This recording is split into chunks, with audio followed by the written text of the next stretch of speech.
hay talents que 8 de cada 10 publicaciones que suben son comerciales, que lo mismo te venden una crema que un coche, que nos aportan los humanos, prescripción, credibilidad, engagement, conversación, eso sí que no te lo da un medio de comunicación tradicional. Hay una sobresaturación de contenido y nosotros lo que recomendamos es entretener. Aquí el postureo ya no vale, hay que hacer reír, hay que hacer llorar, hay que hacer pensar. ¿Qué es lo que más le cuesta entender a las marcas sobre trabajar con creadores de contenido? Hacerles ver que no son actores. Sin duda 2026 es el año de vuelta de YouTube. Se empieza a valorar contenidos, pues eso, como Plex, Nilo Ojeda, que te hacen contenidos de 10, 20 minutos y no pasa nada y la gente los ve. Ojo con los boomers, en 5 años va a ser la generación que más dinero va a tener, más tiempo libre, porque muchos ya se están empezando a prejubilar o a jubilar, pues ojo con que puede ser el gran pelotazo de los próximos años.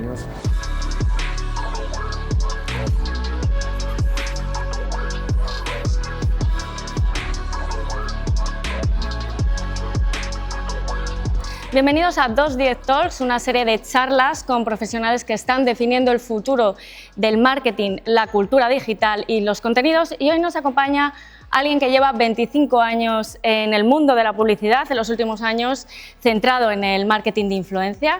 Él es José Félix Arranz. Leo tu cargo, que es Largo Influencer Marketing Business Lead en Dentsu Story Lab, ¿verdad? Bienvenido. Bien, muchas gracias. Si quieres definirte tú o hacer tu presentación más allá del cargo. Bueno, digamos que me considero inquieto y la inquietud y la ilusión y la pasión que he tenido siempre en el trabajo pues me ha llevado a donde estoy ahora. Empecé en medios, fui de los primeros, yo creo, que vi que los medios offline se estaban transformando. Enseguida pues empecé a estudiar y empecé a mover contactos para pasarme al otro lado, ¿no? Al lado digital, y eso me ha llevado a unos últimos 10 años apasionantes trabajando en productoras de contenido y ahora mismo en una agencia de medios y agencia de influencia súper potente de la que también aprendo cada día, o sea que nada, muy bien, buen momento. Pues antes de empezar a remontarnos a los orígenes, a tus orígenes, en este espacio maravilloso que estamos, la Casa del Lector del Matadero, además estamos grabando un Black Friday, que es una fecha bastante clave, ¿no? En el mundo del marketing y la publicidad, ¿no? O sea que mejor no hemos podido elegir. Fíjate que el otro día, ayer o anteayer, subí un artículo a LinkedIn sobre Black Friday y los influencers en el que soy bastante escéptico. ¿Sí? Sí, porque al final se sobrevende mucho, hay ratios de saturación publicitaria altísimos y no estamos en Estados Unidos. Yo creo que aquí en el fondo se está pasando las compras de Navidad un poco antes, pero a nivel de influencia se vive mucho ese sameness que decimos nosotros, ¿no? Que parece todo igual. Influencers vendiendo un 70% de sus publicaciones, entonces digamos que tenemos que definir Black Friday en un futuro porque hoy por hoy se nos ha ido un poco de las manos a nivel de influencia. A nivel de influencia, fíjate que esta mañana escuchaba en la SER que España es el 5º país donde más ventas y más movimiento hay en Black Friday a nivel comercial. Entiendo que es complicado en el marketing de influencia impactar con ese bombardeo, ¿no? de comunicaciones. Y ahí son los creadores y sus representantes los que tienen que tener un poco más el grifo y controlarlo. Estamos viendo que esta última semana hay talents que 8 de cada 10 publicaciones que suben son comerciales, que lo mismo te venden una crema que un coche, que una televisión, que un cortapelo, entonces hay que controlar eso porque si no se produce el efecto contrario, ¿no? Hablaremos de esto, de ese contenido más orgánico. Antes de nada decir, hemos elegido muy bien a nuestro invitado de hoy. Hemos visto que ha sido seleccionado entre los 10 mejores o más influyentes profesionales en la consultora Scoopen en marketing de influencia. Y creo que no solo eso, además otros, ¿no? Sí, te diría que ese está muy bien a nivel ego y oye, mola siempre que salir en la foto, pero uno más bonito y más importante que ese ha sido que nos han nombrado la mejor agencia valorada por nuestra competencia. Eso ya no es un trabajo personal, sino que es un trabajo de equipo, y te diría que es muchísimo más de equipo que mío, ¿no? Ahí yo soy el entrenador, pero quien juega y quien mete los goles es mi equipo, y que estemos tan bien valorados por la competencia es una pasada, ¿no? Al final este negocio se demuestra que, como digo yo siempre, es un negocio de piel, en el que todos tenemos que ganar, desde el creador, la agencia, el creador, la agencia consultora como nosotros y el cliente, y tiene que haber esos 4 wins para que todos ganemos. Es verdad que hay muchas personas implicadas, vemos el anuncio, el contenido final, pero ¿cómo son estos procesos, ese workflow en tu empresa, y por qué crees que estáis tan bien valorados? Pues seguimos una metodología súper estricta, aquí no se hace nada a ojo. Ten en cuenta que hace años contratabas influencers absolutamente a dedo porque le gustaban al jefe, le gustaban al cliente, le gustaban al hijo del cliente, y nosotros hemos trabajado una metodología muy estricta, que llevamos el medio de comunicación que tiene ese influencer dentro, ¿no? Entonces, primero un scouting muy profundo, analizar muy bien el briefing del cliente, y mediante tecnología buscar cuáles son los talents que encajan mejor. Luego también muchas horas de trabajo de analizar esos puntos más cualitativos, ¿no? Ese factor humano que tiene el talent, y que veamos que machea bien con los valores de marca del cliente. Luego ya viene la fase de vendérselo al cliente, que le guste, quítame este, ponme este, y cuando ya lo tenemos todo claro, empezar a negociar, que ese es otro punto que es bastante intenso, ¿no? Porque aquí no es como programática, que tú lo subes a una plataforma, le das un botón y lo subes, sino que aquí hay que llamar, hay que negociar, hay que trabajar mucho todo ese previo, meter todas las publicaciones en un timeline, tener claro cuándo se sube, qué día, qué hora y por qué, y a partir de ahí en lanzar la campaña y hacer seguimiento, que eso puede llevar también muchísimas horas de trabajo, ir recogiendo ya toda la data que conseguimos, que eso también es clave. También hace unos años simplemente pagabas a un youtuber para que hablara de un producto, pero luego una vez hablaba de ello ya no sabíamos nada, ni qué tal había salido, ni cómo había funcionado. Ahora se lleva todo a medición, a una serie de KPIs muy rigurosos, y cierre la campaña. Te diría que ese es el viaje que hacemos. Y ahora actualmente este es tu función o tu campo, pero comenzaste en departamentos comerciales, 12 años en grandes grupos de comunicación como Prisa y Vocento. ¿Esto te ha enseñado algo? ¿Aplicas algo de esta enseñanza, de esta primera etapa en el marketing de influencia? A ver, lo primero que aplico es que en el fondo es lo mismo, ¿no? Pues antes vendíamos medios y ahora vendemos otro tipo de medios. Es lo que nosotros llamamos el human media. No dejan de ser medios. María Pombo tiene más audiencia que muchos programas de televisión y de radio juntos. Lo que pasa es que no se llama COPE, Onda Cero ni Telecinco, sino que se llama María Pombo. Llevar los medios a este human media yo creo que es lo que mejor he llevado, ¿no? Porque se me nota que tengo ese ADN de medios y que me lo estoy llevando a un lado muy interesante, ¿no? Que es el de la profesionalización de la influencia, y que María Pombo está muy bien, pero si no me aporta los datos que necesito para el target que quiere el cliente, pues no me vale, ¿no? Los datos y la profesionalidad, ¿no? Y lo que pide la marca también, ¿no? Esto es una cosa que hay que guiar al influencer para que se cumplan esos objetivos o esos mensajes. Eso es. No solo es cuantitativo, efectivamente, sino que hay un punto cualitativo brutal.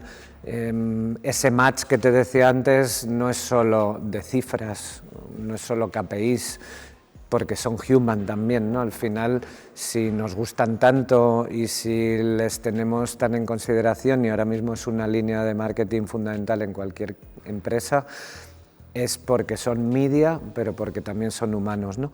¿Qué nos aportan los humanos? Pues prescripción, credibilidad, engagement, conversación. Eso sí que no te lo da un medio de comunicación tradicional.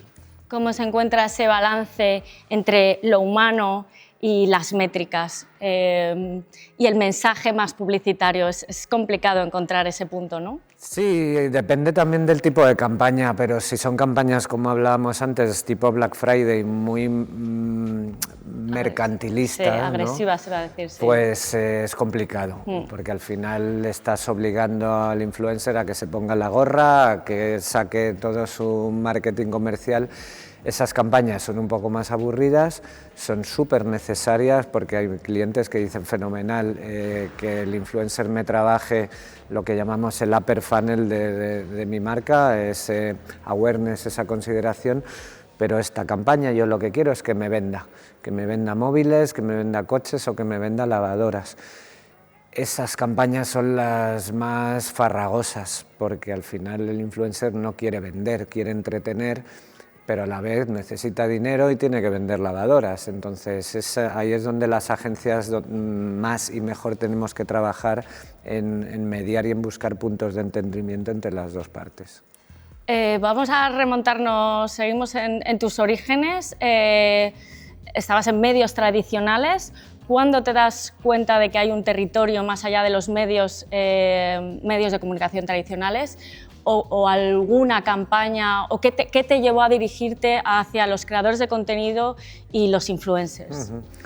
Pues fíjate, en esos últimos años que estaba yo en Grupo Prisa, vi una productora que creó lo que entonces fue todo un hito, que fue Vodafone You, que fue para mí uno de los mejores y primeros ejemplos de marketing inbound que llamábamos, o de branded content marketing.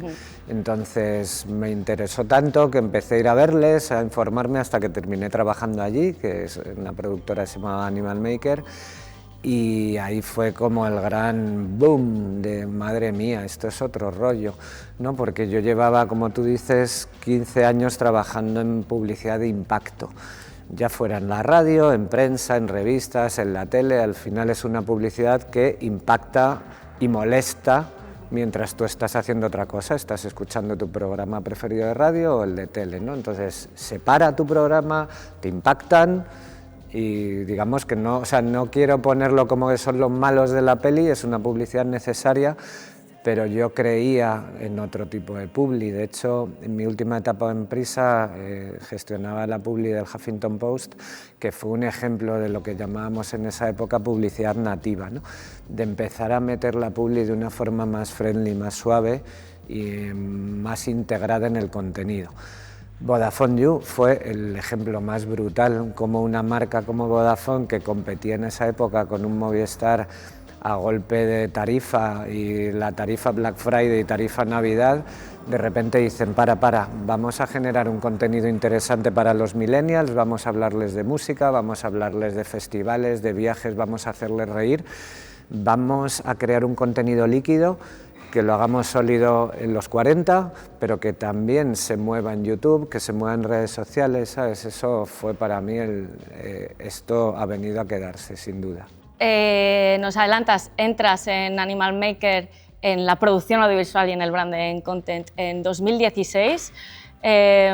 ¿Cómo recuerdas ese ecosistema cuando todo era tan salvaje, ¿no? En una industria que todavía no estaba profesionalizada?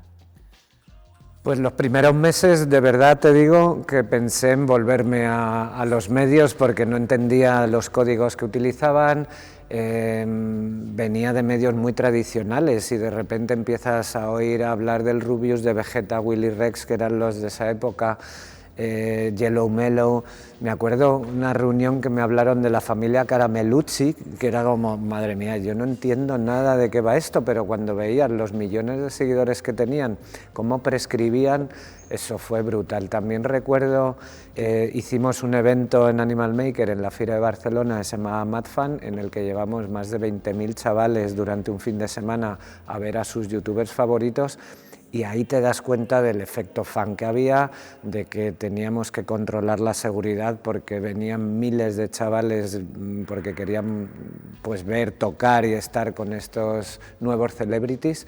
Entonces ahí fue un shock total, ¿no? Y un poco ese síndrome de impostor madre mía, estoy haciéndomelas pasar de que entiendo de esto, pero estoy flipando en cada momento porque no entiendo cómo esta gente me está generando más tráfico, más audiencia, más conversación que los medios tradicionales en el que llevabas a un futbolista y no te hacía ese mismo efecto, ¿eh?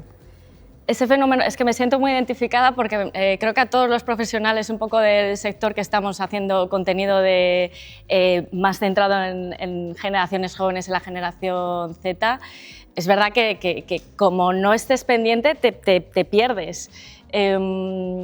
¿Cómo has logrado estar al tanto de toda esta evolución en el contenido, en los hábitos de consumo, en las tendencias? ¿Estás muy pendiente de lo que se hace, de nuevos formatos, de tendencias, de virales? No me queda otra, porque te quedas fuera, como tú dices, en 6 meses. Entonces, pues mucho LinkedIn, leer mucho podcast y luego escuchar mucho a mi equipo. Me siento con ellos y tenemos ya 19 personas en el equipo de influencia de Storylab, que ellos sí que son realmente nativos, están todos entre 24 y 32 años, y todas las mañanas es apasionante cómo te vienen y te cuentan anécdotas de que si este influencer ahora se ha liado con este otro, o que se ha ido a vivir con otro, o que está embarazada, o que se va a casar, o que se ha ido de luna de miel, ¿no? Entonces, escuchar mucho, en definitiva, y estar muy atento. Te rejuvenece, ¿no? Un poco rodearte de un equipo joven. Mucho, por supuesto. En Animal Maker, cuando llegas, que hablamos de que todo estaba aún por profesionalizar, ¿cuál fue el mayor reto? ¿Qué manías o resistencias percibías a profesionalizar la industria? Ahí me pilló de lleno esa época que hablaban de la burbuja de los youtubers. Entonces los propios clientes, las propias marcas no confiaban, o te daban el último trocito de quesito del presupuesto, ¿no? El cherry on the top. Pues decían, oye, pues 4.000 euros para influencia, ¿no? Que no se llamaban influencia, era para youtubers, no existía todavía la palabra influencia. Entonces te daba que pensar si te habías equivocado de negocio y que realmente era una burbuja. ¿Esto será una burbuja? Luego fíjate que vino el metaverso, que casi sí que resultó ser un poco burbuja, pero ahí un poco la resistencia de los clientes, son súper conservadores, ellos quieren medios sólidos. Y de repente eso de que el Rubius te llenara una plaza de toros estaba muy bien, pero no deja de ser una anécdota de chavales. No estaba nada profesionalizado, no había ninguna medición, yo venía de medios en los que todo estaba medido. Fue una época de muchos miedos y muchas resistencias, sí. En Dentsu Storylab has trabajado con grandes marcas como IKEA, Repsol, entre otras. ¿Es más complicado trabajar en marketing de influencia con grandes marcas que quizás son más conservadores y más rígidos? Te diría que no, te diría que son más profesionales. De hecho, los dos ejemplos que has puesto tienen su propia tecnología de influencia, tienen su propio equipo de influencia. Eso mola, porque ya estás hablando de tú a tú con gente que ya sabe de esto y que no hay que elegir entre papá y mamá, no hay que elegir entre influencia sí, influencia no, aquí es influencia sí y veamos cómo. Te diría que cuesta más trabajar con nuevos clientes, nuevas marcas que todavía están con la duda de si esto es para mí o no. Eso da mucho más dolores de cabeza porque es como volver al pasado.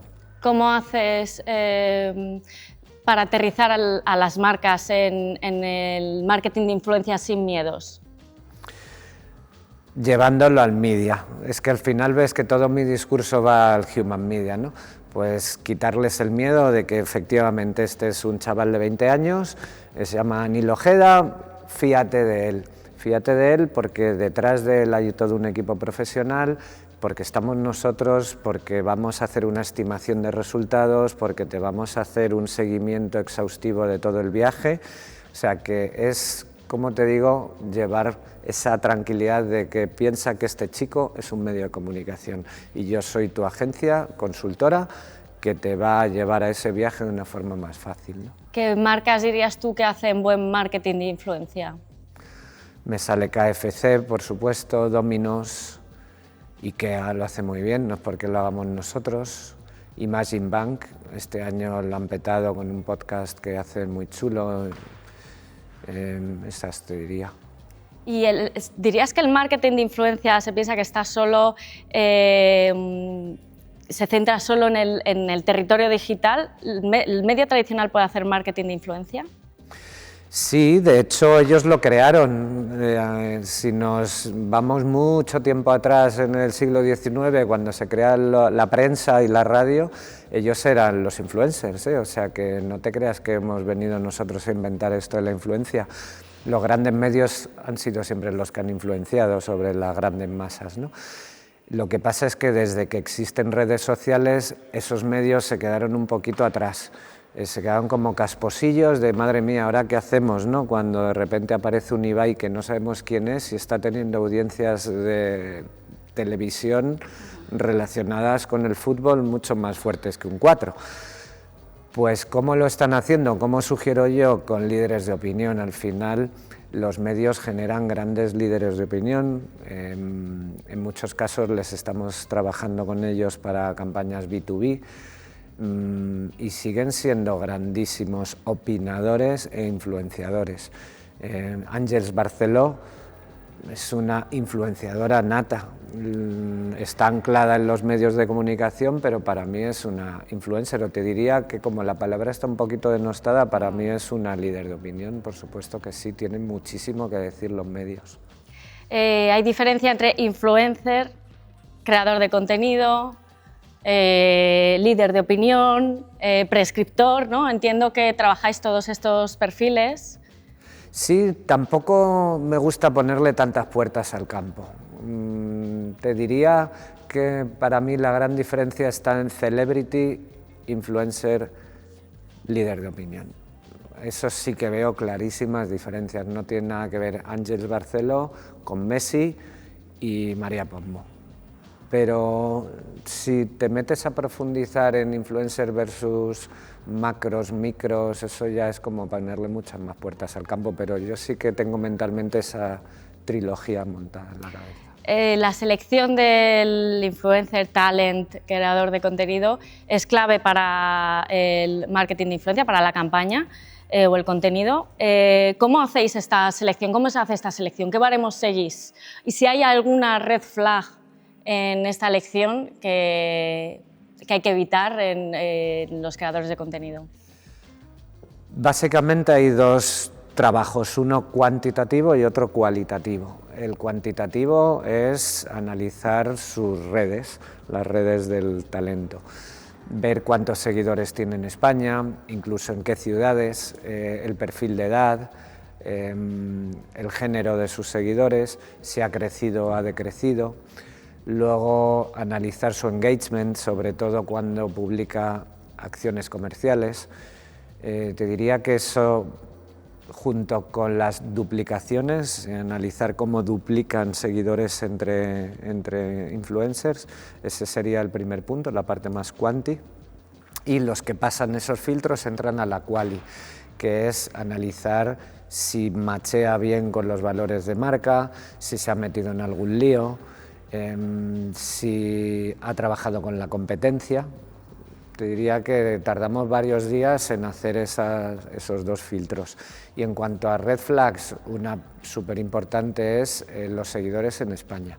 Eso igual, hace 10 años no lo sabíamos y trabajábamos, por ejemplo, en el mundo de los gamers, trabajabas con influencers que tenían 15, 20 millones de seguidores y que más tarde te diste cuenta que solo el 30% vivían en España. Entonces, al final el cliente no puede pagar por el 100% cuando solo le interesa un 30%, ¿no? Esa es una red flag clara. Tenemos otra que trabajamos ahora mucho, que es la credibilidad de la audiencia. Tenemos ya tecnología que es capaz de percibir si el influencer ha podido comprar seguidores falsos. Entonces, que por ejemplo un talent tenga menos de un 50% de credibilidad de la audiencia es un red flag claro de cuidado que ha podido comprar seguidores. Si en sus países, en los países de origen de sus seguidores, hay países extraños, claramente de granjas de seguidores falsos, tipo Malasia, Indonesia, la India, Rusia, pues también es otra red flag que nos hace pensar que cuidadito. No sé si nos vas a contestar, pero ¿hay alguna campaña que haya pasado, que no se hayan hecho estos filtros y se haya llevado a cabo la campaña? No, y haya no, sido... no, no, es que es no, sagrado. No, No, es sagrado, no podemos hacer una campaña, sería volver a hace 12 años, no podemos hacer una campaña en la que no tengamos los básicos. Y dime un ejemplo de una campaña con un casting perfecto en influencers o creador de contenido. Por ejemplo, las que hacemos con Mango. Mango es otro de nuestros grandes clientes y ahí el filtro cualitativo es casi tan importante o más que el cuantitativo. El cuantitativo es un básico y hay que hacerlo, pero el cualitativo, ¿no? El que nosotros llamamos buscar Mango Style, es súper importante y nosotros en Storylab tenemos un equipo 100% dedicado a Mango y miramos y miran que esa chica, concretamente para Mango Woman o para Mango Teens, que la influencer tenga el estilo Mango, que es algo que no aparece en ningún sitio, eso es solo trabajar con el cliente y entender cuál es ese estilo mediterráneo, blanquito que tiene Mango. Yo te diría que las campañas que hacemos con Mango seguramente son las que más trabajamos el scouting hasta ese punto tan bajadito y tan táctil. ¿Cómo se gestiona cuando una campaña se cae? Por ejemplo, David Muñoz anunciando unas hamburguesas que no luego confirma que no daría de comer a sus hijos, o Aitana con el menú que no podría comer ella misma. ¿Quién tiene que gestionar y cómo se gestiona estas situaciones? Primero, un buen briefing del cliente. Esas cosas suelen pasar porque el briefing es a lo mejor pobre y son briefings que tienen que darnos pistas a las agencias para luego afinar bien el tiro. La falta de tiempo de hacer scoutings de hoy para mañana, pues suelen meterse errores ahí dentro. Te diría que esos son los dos motivos principales. Alguna vez nos ha pasado, pero siempre te das cuenta, aunque sea un día antes de que se lance la campaña, que has contratado a alguien que para una campaña con unas galletas de chocolate y el último día te reconoce que no le gusta el chocolate. Es como para esto. No lo digas. O con una campaña de coches que nos enteremos que no tiene carnet de conducir. Eso nos ha pasado porque damos por hecho que todo el mundo tiene carnet de conducir y que todo el mundo, cuando acepta una campaña de un cliente de coches, sabe a lo que se pone, que es a que tiene que conducir el coche, ¿no? Pues cuando firmas el contrato le vas a dar el coche y te dice, no, pero es que yo no puedo ir a por el coche, que yo no tengo carnet. Y es como, Dios, vuelta al minuto cero. Esto de los influencers polémicos que has comentado, ¿atraen o repelen a las marcas? Porque es un arma de doble filo, ¿no?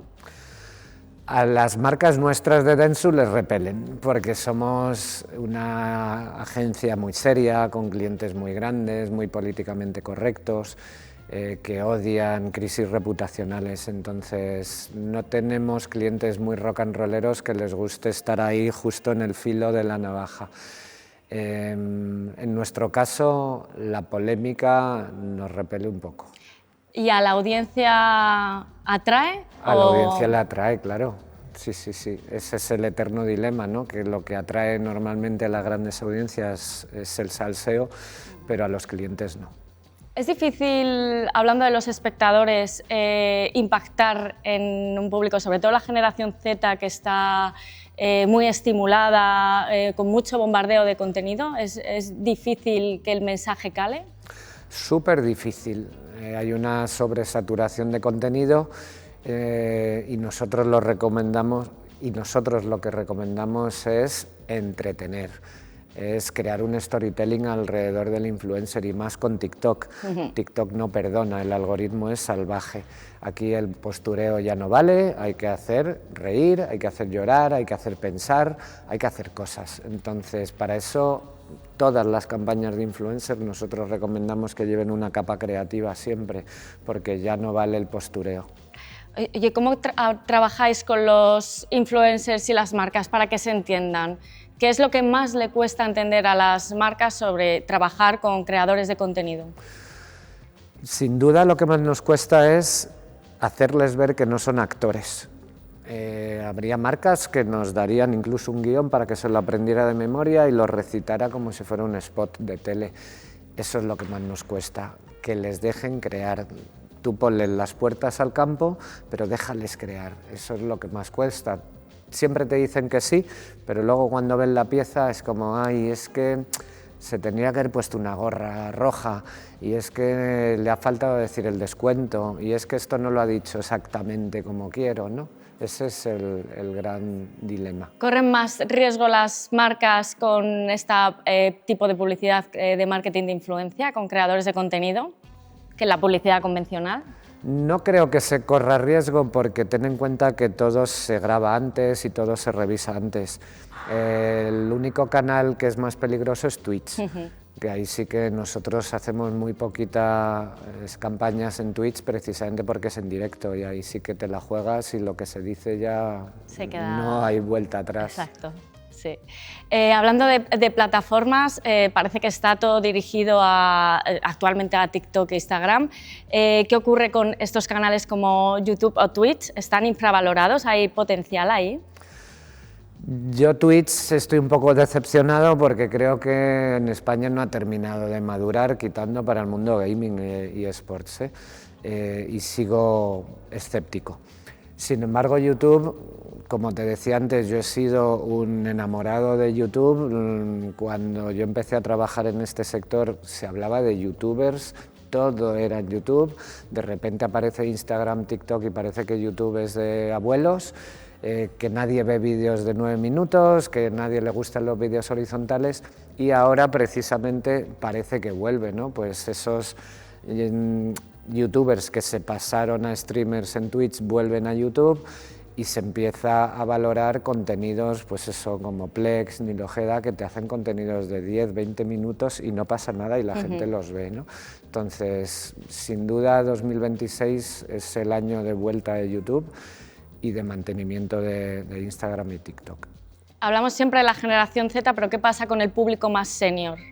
Porque cada vez más está en plataformas, bueno, en YouTube está, pero en Instagram y TikTok cada vez están aterrizando más en estas plataformas, ¿no? Y no olvides Facebook, que parece como el anatema, que sí. Nadie... No digas Facebook, que eres súper viejuno. Sí, boomer. No, pues Facebook sigue funcionando porque, ojo con los boomers, que es decían el otro día en una entrevista, que en 5 años va a ser la generación que más dinero va a tener, más tiempo libre, porque muchos ya se están empezando a prejubilar o jubilar.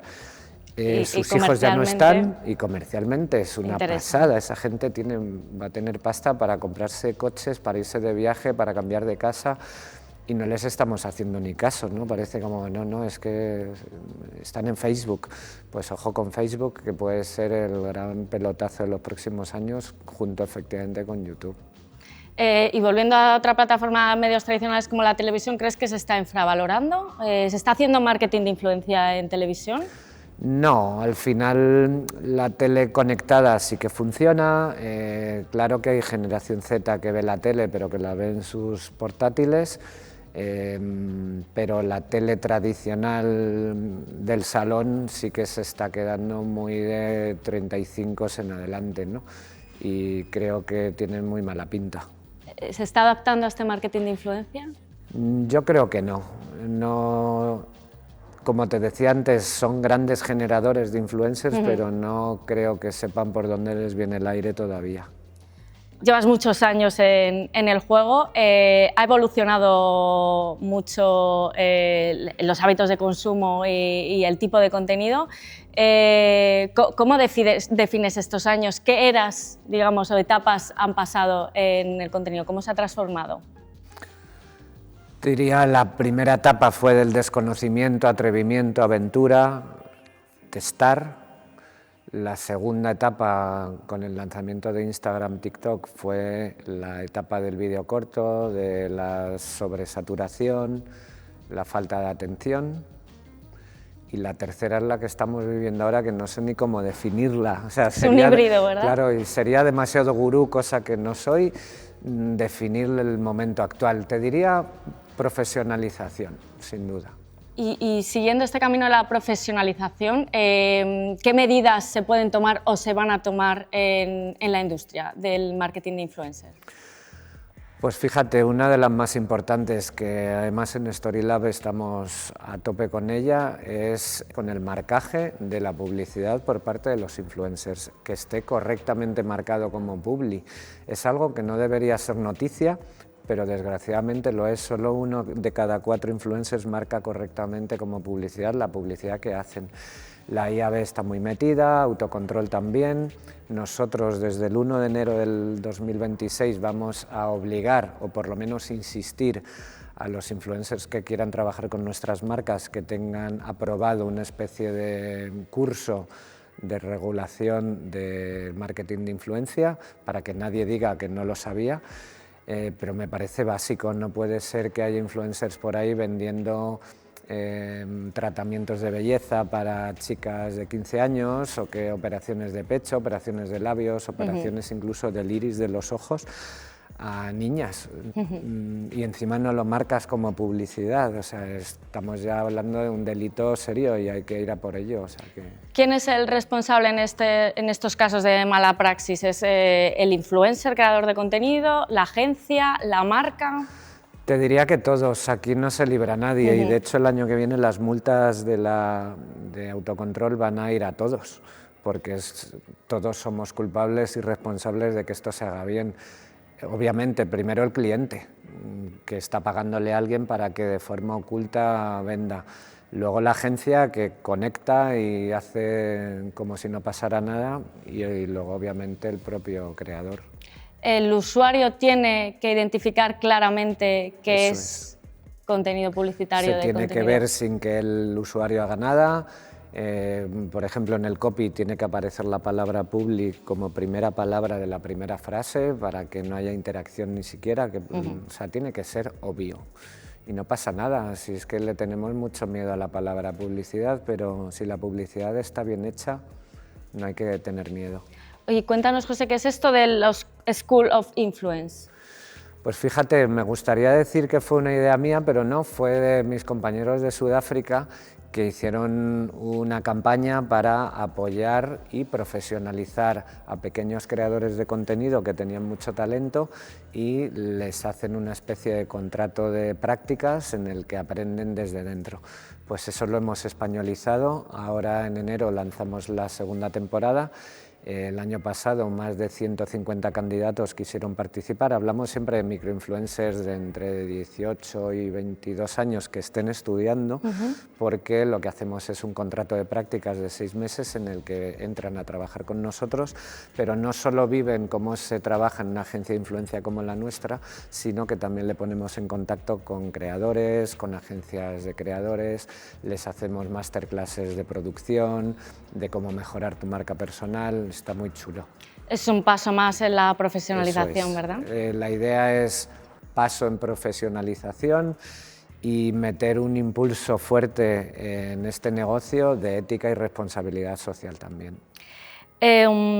Vamos un poco a preguntas rápidas, a sacar un poco de salseo de marketing de influencia.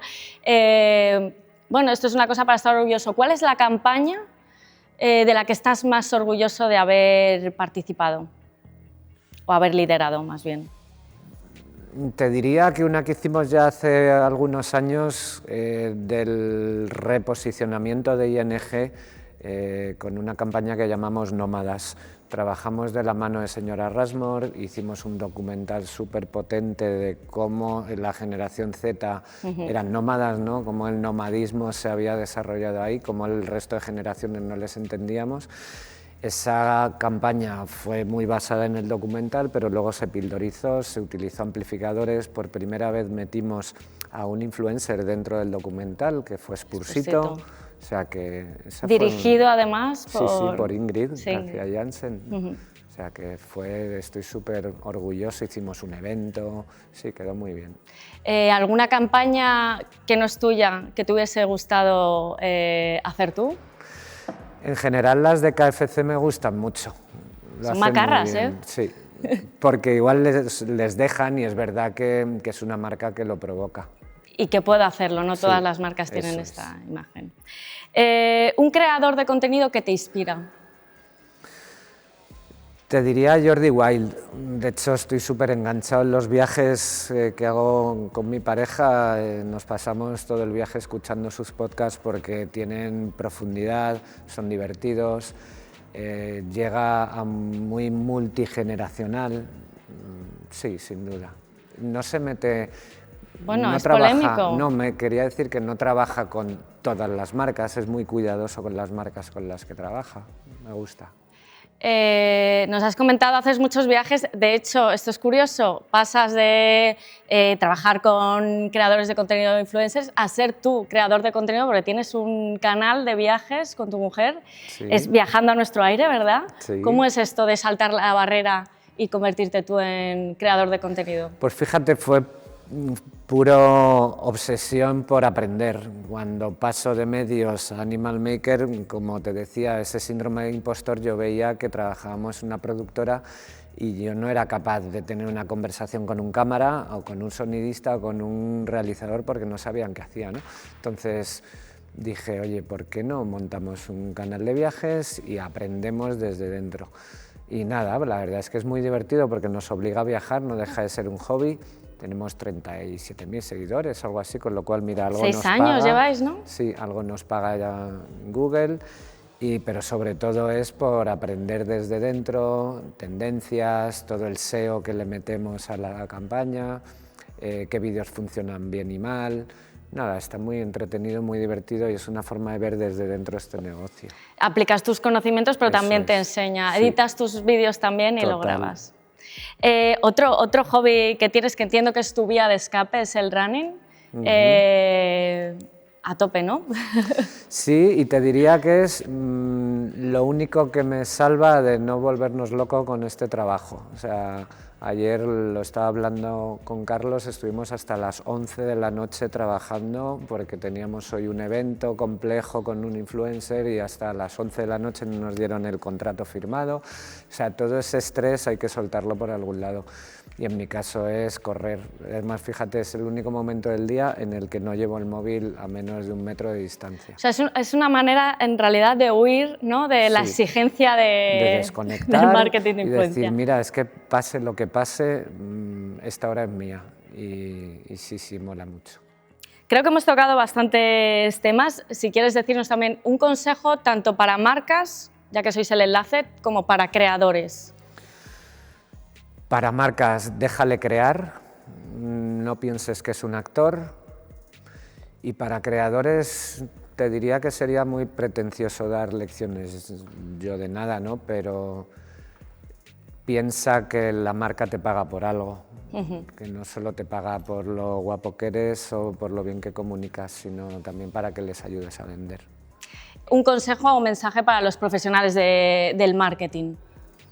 Que sigan confiando en marketing de influencia, que ha venido a quedarse, que cada vez se profesionaliza y se tecnifica más y que confíen en empresas y en agencias agnósticas como la nuestra, que estamos en medio de las dos partes y creo que podemos aportar mucho valor a este negocio.